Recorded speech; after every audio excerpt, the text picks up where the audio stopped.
합격자 수서를 가지고 강의를 진행합니다. 오늘은 성장 과정에 대해서 알아보도록 할게요. 자, 일단 성장 과정을 쓸 때 우리가 흔히 많이 하는 실수가 너무 많은 소재를 써요. 그게 아니라 한두 가지 소재를 갖고 어떻게 풀어내느냐, 그게 중요하거든요. 바로 예시를 보죠. 자, 헤드카피를 똥 슈퍼맨 도전기라고 했네요.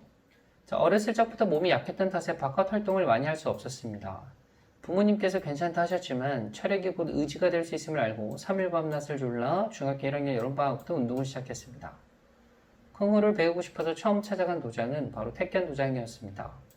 포스터를 잘못 봤구나 생각하고 발길을 돌리려는 찰나 생각보다 격하게 상대를 제압하는 대련 모습에 반해 4년이나 운동을 하게 되었습니다. 역시나 체력이 달려 같이 운동하는 이들보다 늘 진도가 느렸지만 이번 기회가 아니면 나를 바꾸지 못할 것 같아 운동을 했습니다. 운동 1시간 전에 가서 관장님께 어려운 부분을 물었고 운동이 끝나고 2시간 동안 복습을 하며 머리가 아닌 몸으로 익히려 애를 썼습니다. 덕분에 관장님께서는 저를 똥슈퍼맨이라 별명을 붙여주시기도 했습니다. 2018년 4월 고등부 대표로 나간 대회에서 끝까지 물고 넘어진 근성으로 학생부 준우승까지 이르자 운동 선후배들이 앞다퉈 그간의 저의 노력을 칭찬해 주었습니다. 이후 예습과 복습 습관이 몸에 배겨지자 학교에서 실습하는 과정도 그리 힘들지가 않았습니다. 전국 기능경기대회 입상을 위해 잠자는 시간을 줄여가며 연습에 연습을 더하며 땀 흘렸습니다. 선생님께서도 재능은 사람을 게으르게 할 수도 있지만 진짜 노력은 다양한 시도를 할 기회를 준다며 저를 독려해 주셨습니다. 다행히 우선 성적으로 입상했던 저는 2021년 중국 상하이에서 개최되는 국제기능올림픽에 출전하는 자격도 얻게 되었습니다. 삼성물산에서도 똥슈퍼맨 소리를 들을 때까지 노력하고 땀 흘릴 준비가 되어 있습니다. 자, 지금 보면요. 운동을 할 때 본인이 처음부터 타고난 몸이 아닌 거예요. 튼튼한 체력이 아닌데 스스로 그거를 극복하기 위해 노력을 했고 그게 학교 생활까지 잘 이어졌어요. 그리고 대회에서 어떤 결과까지 나왔다. 그리고 지금 중간중간 수치가 들어가서 객관성을 잘 더해주고 있거든요. 그리고 여기서 똥슈퍼맨 도전기라고 헤드카피를 뽑아낸 것도 호기심을 잘 자극한 것 같아요. 그래서 결국 성장 과정은 그래요. 내 성장 과정 중에서 이 직무에 해당하는 능력을 갖게 되는 환경 있잖아요. 그리고 그 환경에 대한 나의 가치관, 신념이 제대로 드러난 글이면 그게 진짜 성장 과정이에요. 하나 더 볼까요?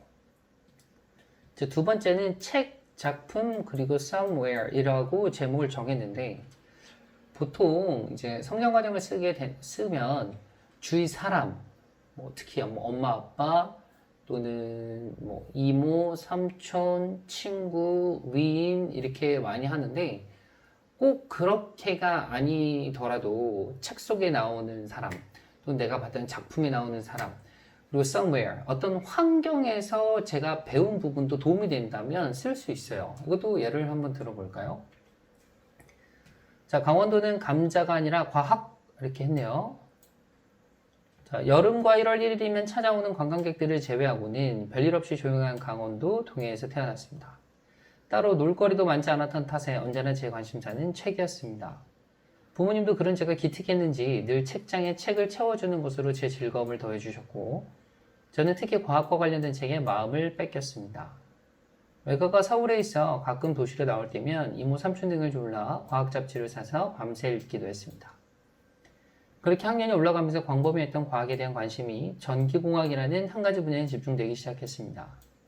전기라는 것이 세상을 구성하는 데 있어서 필수적인 요소로 모든 사업과 삶의 바탕이라는 점에서 무엇보다 큰 매력을 느꼈고 전기를 다루는 일은 곧 세상의 기반을 만들어가는 일이라 생각했기 때문이었습니다. 고등학교 진학을 고민하는 중에도 실전을 빨리 경험하고 싶어서 전기 공부를 선택하고 지금까지 학업에 전념해 왔습니다. 또한 한전의 신기술에 관심이 많아 늘 홈페이지에 뉴스를 접하며 제가 지원한 분야에 관한 연구도 게을리하지 않았습니다. 모든 질문에 답을 할 수는 없지만 가장 필요한 질문을 먼저 찾고 해답까지도 제시할 수 있는 신입으로 꼭 입사하고 싶습니다. 학생들이 성장 과정을 쓸 때 가장 어려워하는 부분이 뭐냐면 이 성장 과정에서 있었던 일을 이 회사에 내가 어떻게 어울리는 인재라고 연결하기를 되게 어려워해요. 그러다 보니까 성장 과정을 쓰는데 지원 동기처럼 쓰는 경우가 되게 많거든요. 근데 지원 동기의 성격이 있으면서도 아예 거기까지 디테일하게 들어가면 안 돼요. 그러니까 지원 동기로 들어가기 전에 어떤 1년의 발판 과정 정도라고 생각하면 편할 거예요. 자, 지금도 보면 자기는 과학에 관심이 많았고, 그리고 과학을 좋아할 수밖에 없었던 환경을 강원도에서 할 게 없다. 이걸 잘 찝어낸 거예요. 그리고 감자라는 표현도 헤드카페에서 잘 쓴 것 같아요. 이제 코믹 요소가 들어가 있는 거죠. 강원도가 감자인데 감자가 아니라 과학이라고. 그리고 과학에서 전기라는 분야, 전기공학이라는 분야로 집중된 거.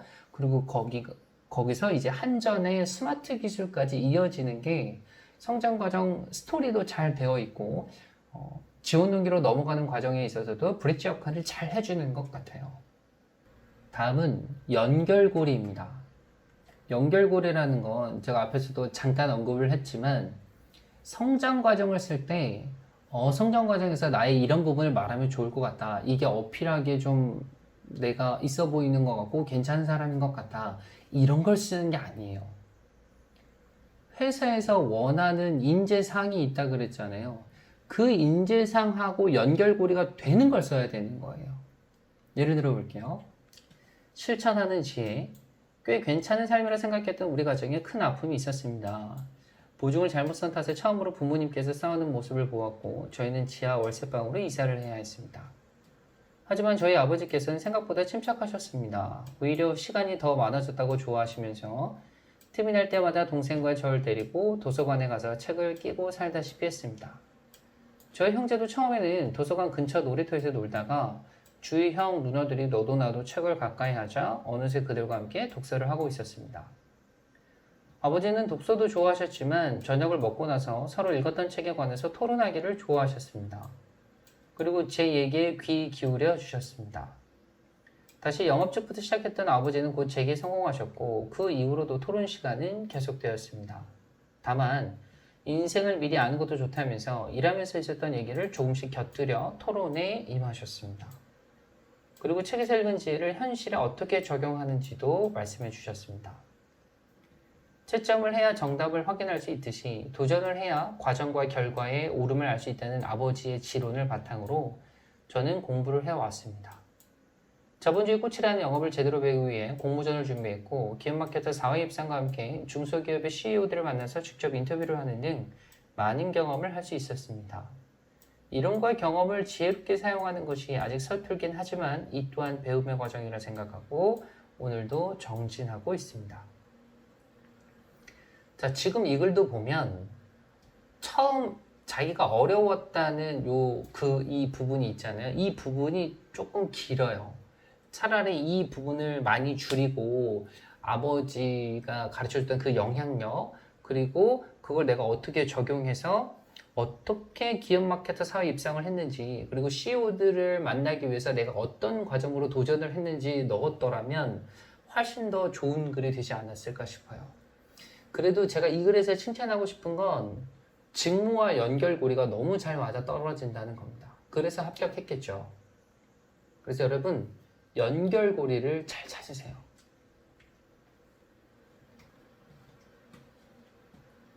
제가 지금 세 가지를 말씀을 드렸는데 이 세 가지를 말씀을 드렸는데도 난 잘 못 쓰겠다 하는 친구들은 요 기본 틀을 요 세 개를 잡으면 좋지 않을까 싶어요. 일단 직무에 필요한 역량이 뭔지 알아야 되고요. 본인에게 영감을 주었던 가족 및 기타 인물 또는 아까 말했듯이 환경을 찾아도 좋아요. 그리고 본인에게 터닝 포인트를 만들어준 사건이나 추억이 있으면 스토리를 만들기에 아주 유리해요. 예를 한번 들어볼게요. 여기서는 경영지원직 중에서도 회계 격리 직무를 하고 싶어요. 보니까 이 회계격리 직무에 필요한 역량은 이거예요. 분석력, IT 활용 능력, 의사소통력, 문제 해결력이죠. 그리고 저에게 영감을 주었던 것들을 찾아보니까 저에게 돈 계산법을 가르쳐 주었던 사람은 어머니가 아니라 이모였습니다. 물건의 가격에 상관없이 저에게 장난감을 사줄 때면 늘 물건의 가격과 돈을 냈을 때 거스름 돈이 얼마인지를 물었습니다. 원하는 바를 얻기 위해서 수학 능력을 키울 수밖에 없었고 덕분에 전 사랑까지도 수치화를 시켜서 첫사랑과 헤어지기도 했습니다. 엄마가 아니라 이모, 그리고 수학 능력을 키웠는데 그걸 수치화하다 보니까 첫사랑과 헤어지기도 했다? 아주 재밌는 스토리가 있네요. 재밌겠네요. 이것만 봐도.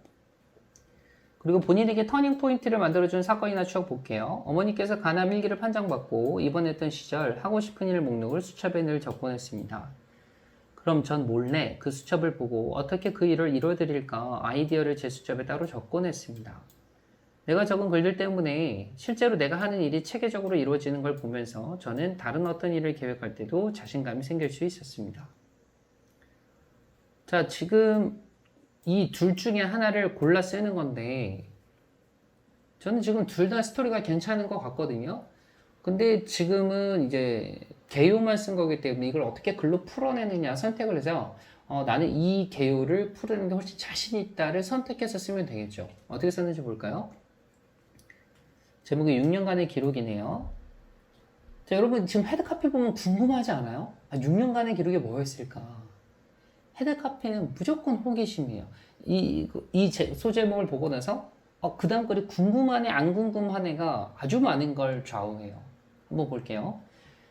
중학교에 입학하고 여기 빠졌네요. 얼마 안 돼 어머니께서 간암 1기 판정을 받았습니다. 집안 식구들이 모두 가슴이 덜컥 내려앉는데도 정작 어머니께서는 침착하게 치료 준비를 하셨습니다.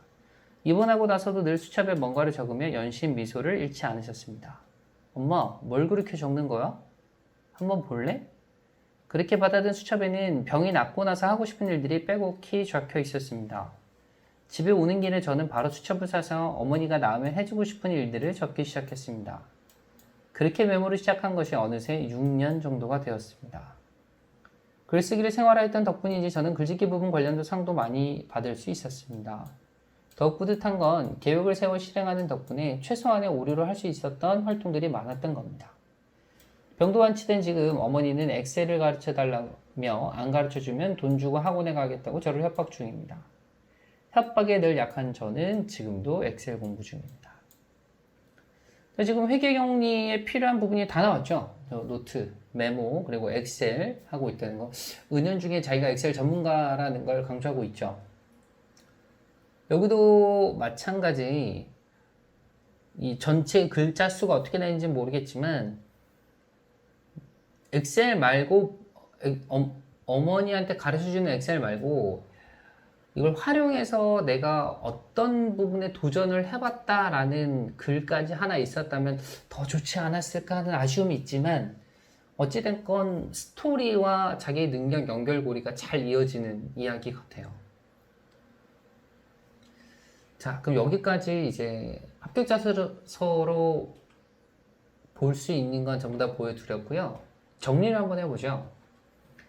자, 일단 성장 과정 팁 제가 3개 말씀드렸죠. 자, 여러 가지 사건을 나열하는 것보다는 한 가지 사건을 구체적으로 깊이 있게 기술하는 게 효과적이다. 그리고 일반적으로는 부모님, 위인, 주위 인물을 하지만 그게 없다면, 거기서 스토리가 없다면 특정한 주위 환경이나 작품 속 또는 실존 또는 가상의 인물에서도 인생관, 가치관, 신념을 배울 수 있다는 거죠. 자, 그리고 아까 연결고리 말씀드렸죠.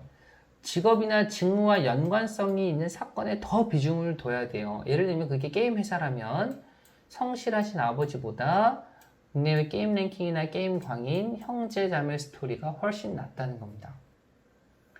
자, 보통 성장 과정이 자소서의 맨 처음으로 시작하는 경우가 많은데 그래서 더 어려움을 느끼는지 모르겠어요. 하지만 오늘 제가 말씀드린 3가지 팁을 가지고 합격 자소서를 참고해서 쓰다 보면 어느새 기본적인 합격 자소서, 여러분만의 합격 자소서가 만들어지지 않을까 싶습니다. 화이팅!